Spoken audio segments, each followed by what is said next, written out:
बिस्मिल्लाहिर्रहमानिर्रहीम। अस्सलाम वालेकुम। नूरुल आपकी खिदमत में हाजिर है। निगरान हुकूमत के बड़े चर्चे हैं। निगरान वजीर आज़म के नाम तो बहुत सारे आ रहे हैं, लेकिन निगरान वफाकी वुज़रा के इंटरव्यूज़ जो चल रहे थे उसमें से नाम फाइनल हो गए हैं।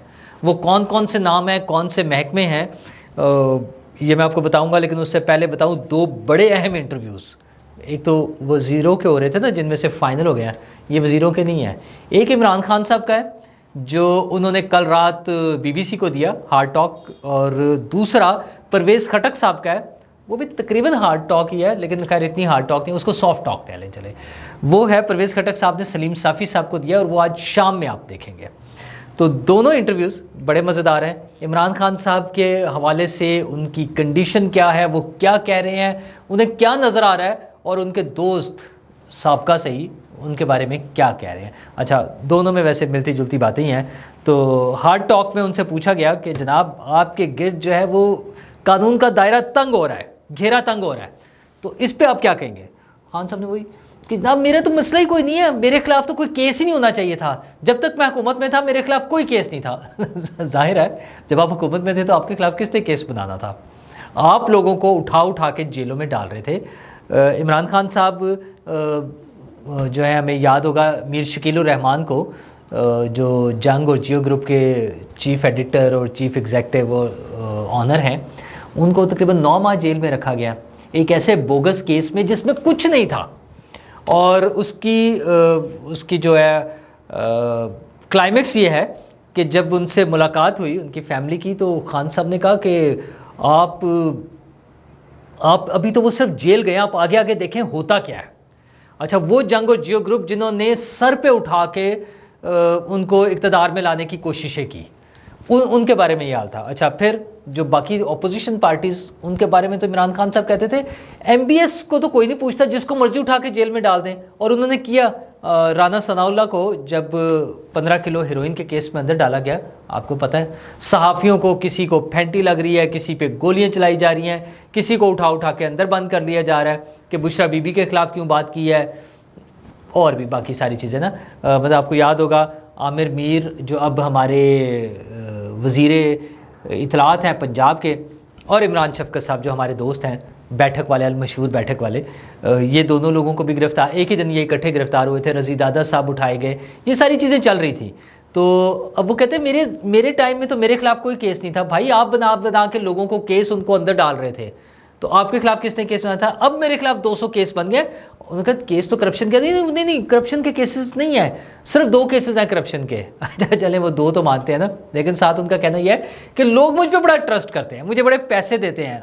जाहिर है लोगों ने शौकत खानम के नाम पर वाकई अंधाधुंध ट्रस्ट किया इमरान खान साहब पे, इस पर कोई शक नहीं है। और सिर्फ पाकिस्तान से नहीं, दुनिया भर से। जाहिर है वो एक स्टार थे क्रिकेट के हवाले से, और जब उन्होंने एक ऐसा काम करना शुरू किया तो लोगों ने फॉर श्योर उन पर ट्रस्ट किया। और शौकत खानम हॉस्पिटल भी बना, उस पर बहुत से लोग क्रिटिसाइज भी करते हैं, उसमें बहुत सारे मसाइल भी होंगे, लेकिन मैं ये समझता हूँ कि ठीक है, चले जितना भी काम किया वो अच्छी बात है। हाँ, उसमें नेगेटिव चीज़ ये थी कि उन्होंने हुकूमत में आने के बाद हेल्थ के शोबे पर कोई काम नहीं किया।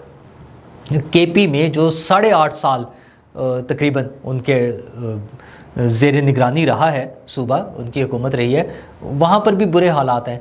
तो अच्छा खैर, इसके साथ उन्होंने उनसे सवाल ये किया गया कि इमरान खान साहब, जैसी करनी वैसी भरनी।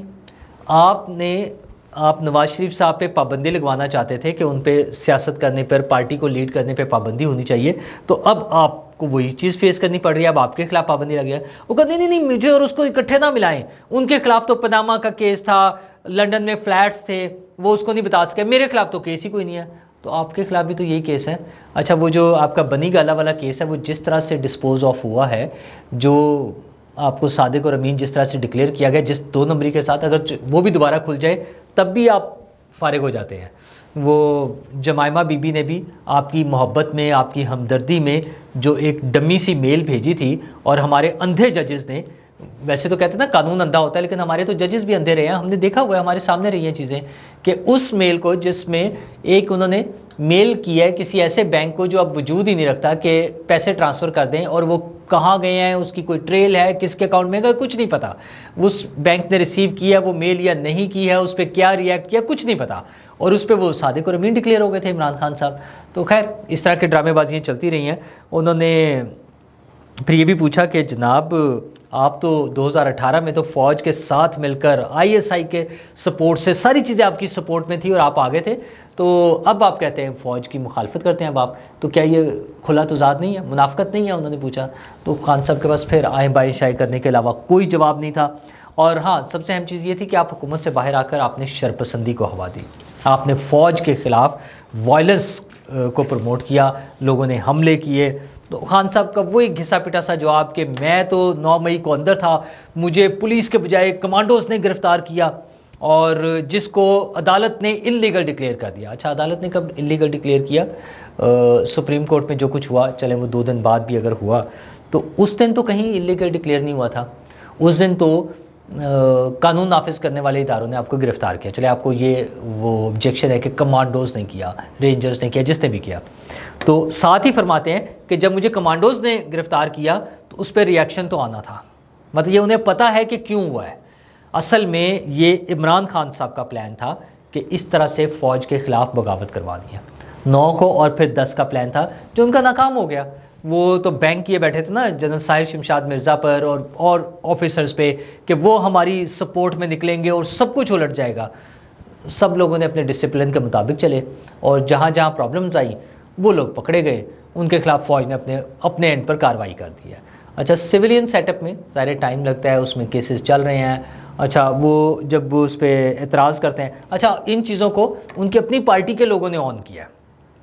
बहुत से लोग कहते हैं कि इमरान खान साहब ने रेड लाइन क्रॉस किया। ये उस इंटरव्यू में भी उनसे क्वेश्चन हुए, और उन्होंने परवेज़ खटक साहब का हवाला दिया, फवाद चौधरी का हवाला दिया कि फवाद चौधरी अब कहते हैं कि जनाब आप नवाज़ शरीफ साहब के साथ और इस्टेब्लिशमेंट के साथ सुलह कर लें।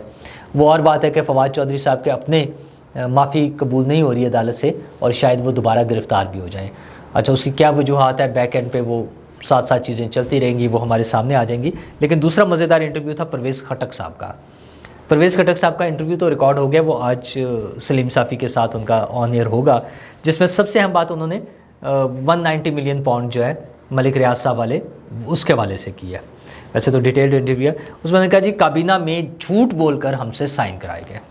ये 2 मरतबा पेश हुआ, वो बंद लिफाफा शहजाद अकबर साहब जो लेकर आए, और पहली दफ़ा जब उन्होंने कहा इस पर साइन कर दें तो शीरी मज़ारी ने उस पर एहतजाज किया, और वो चूँकि लास्ट मोमेंट में जब कैबिनेट मीटिंग ख़त्म हो रही थी, उन्होंने जो ड्रामा था ना, टैक्टिक्स थे कि एंड में कह के बस ये जल्दी से साइन कर दें, तो वो नहीं हो सका।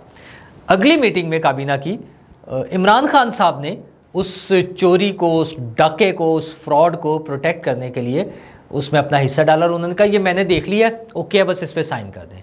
और शहजाद अकबर साहब ने और इमरान खान साहब ने मिलकर झूठ बोलकर फ्रॉड करके वो साइन करवा लिए, और वो 190 मिलियन पाउंड 50-60 अरब रुपए पाकिस्तानी जो है, जो पहली दफ़ा हिस्ट्री में हुआ था कि पाकिस्तान से इल्लीगल ब्लैक मनी के तौर पर गए हुए लुट मार के पैसे पाकिस्तान से जो बाहर गए थे वो हुकूमत पाकिस्तान को वापस मिल रहे थे, और इमरान खान साहब ने अपने ज़ाती मुफादात के लिए वो पैसे 50 अरब रुपए पाकिस्तान के अवाम को वापस मिलने की बजाय, हुकूमत पाकिस्तान के ख़जाने में आने की बजाय मलिक रियाज साहब के अकाउंट में जमा करवा दिए। चूँकि नंबर तो इन्होंने देना था ना कि किस अकाउंट में जमा कराने, और वहाँ चले गए। अच्छा, अब छलांगे मारते हैं कि मुझे तो पता ही नहीं था, फैसला उसमें भी चेंजेस है उनकी, और ये NCA का फैसला था, उन्होंने देना था, अदरवाइज़ नहीं मिलने थे। क्या ड्रामेबाजी है यार, झूठ के पाँव नहीं होते, वो जिस तरह मर्जी चलाते रहे।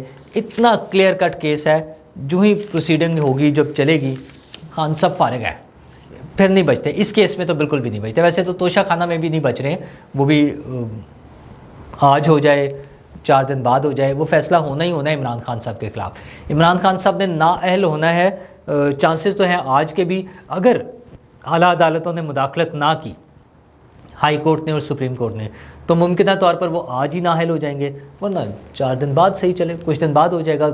वो थोड़ा सा डिले ही होना ना, गवाह पेश करने पड़ जाएंगे, कुछ और करना पड़ेगा, हो जाना है ये, इसमें बहुत ज़्यादा टाइम नहीं लगना। और उसके बाद अब जो ताज़ा तरीन सूरत हाल आ रही है वो है निगरान हुकूमत का क़याम। निगरान वज़ीर आज़म के लिए बड़े बड़े नाम सामने आ रहे हैं। कुछ सियासतदान हैं, बलूचिस्तान से हैं, मोहम्मद मियां सोमरो साहब, पुराने जो वो रहे हैं चेयरमैन सेनेट, और वो भी किसी ज़माने में इस्टेब्लिशमेंट के जो 3-4 करीब तरीन लोग होते थे उनमें उनका शुमार होता था। अच्छा, हफीज़ शेख साहब, हफीज़ पाशा साहब, गौहर एजाज साहब, मोहसिन नकवी साहब, मोहसिन बेग साहब, और ढेर सारे, वो HBL के जो हैं सुल्तान अली अलाना, उनका नाम है, और इस तरह के कई नाम आ गए अब तो। तसद्दुक़ जिलानी साहब, और वो जिलानी साहब जो हमारे फॉरेन सेक्रेटरी थे, उनका नाम, इस तरह के काफ़ी सारे नाम आ रहे हैं। लेकिन ज़ाहिर है वज़ीर आज़म तो नहीं है, साथ साथ वज़रा के लिए भी इंटरव्यूज़ चल रहे थे, और उसमें से कुछ नाम फाइनल हो गए। ठीक है, तो ज़ाहिर है कैबिनेट बननी है, और उम्मीद ये है कि वो ज़रा थोड़े से लंबे अरसे के लिए बननी है, तो सिर्फ केयर टेकर नहीं होगी, शायद ये कोई टेक्नोक्रेट्स की गवर्नमेंट बन जाए। अच्छा, अभी तक जो नाम फाइनल हुए हैं हमारी रिपोर्ट्स के मुताबिक, जो ज़रा रिलायबल सोर्सेज से खबर मिल रही है, वो एक तो वज़ीर कानून फ़ाइनल हुए हैं। वो एक बड़े सीनियर वकील हैं, लाहौर बेस्ड हैं, और उनका अपना ज़ाहिर चैम्बर है और वो उस पर काम कर रहे हैं, उनका नाम फ़ाइनल हुआ है। फिर एक और साहब है मिनिस्ट्री के लिए, जो एक यूनिवर्सिटी के वाइस चांसलर हैं। अच्छा, उन्होंने काफ़ी काम किया है एक ख़ास सेक्टर पर, जिसमें इकॉनमी के हवाले से ये जो अब नई मूवमेंट चल रही है, जिसमें कुछ इन्वेस्टमेंट्स की भी उम्मीद है, काफ़ी सारे काम हो रहे हैं, उस पे उन्होंने काफ़ी काम किया है। मतलब कुछ बैक एंड पे जो होता है ना, पेपर वर्क करना और ये सारे आइडिया तैयार करना, उस पे उन्होंने काम किया हुआ है, उनका नाम है। और फिर अगेन एक बड़े बैंक के बड़े अफसर, CEO या प्रेसिडेंट जो होते हैं, वो है। इन 3 लोगों के नाम फाइनल हो चुका है। मैं नाम एग्जैक्टली इसलिए नहीं ले रहा आपके सामने कि ज़ाहिर अभी 100% नहीं है, और यहाँ लास्ट मोमेंट तक कोई भी बड़ी चेंज किसी भी वजह से हो सकती है। तो ये वो 3 नाम हैं जो तकरीबन फ़ाइनल हो चुके हुए हैं। और वैसे तो मैंने आपको सुनाया था कि जो हमारे साबिक आर्मी चीफ़ थे जनाब कमर जावेद बाजवा साहब, वो तो 2021 में भी लोगों को निगरान काबीना में शामिल करा रहे थे, और उसके लिए क्या क्या कुछ कर रहे थे, तहाइफ ले रहे थे, जैसे कर रहे थे, वो एक अलग कहानी है, मैंने पहले आपसे बयान की हुई है।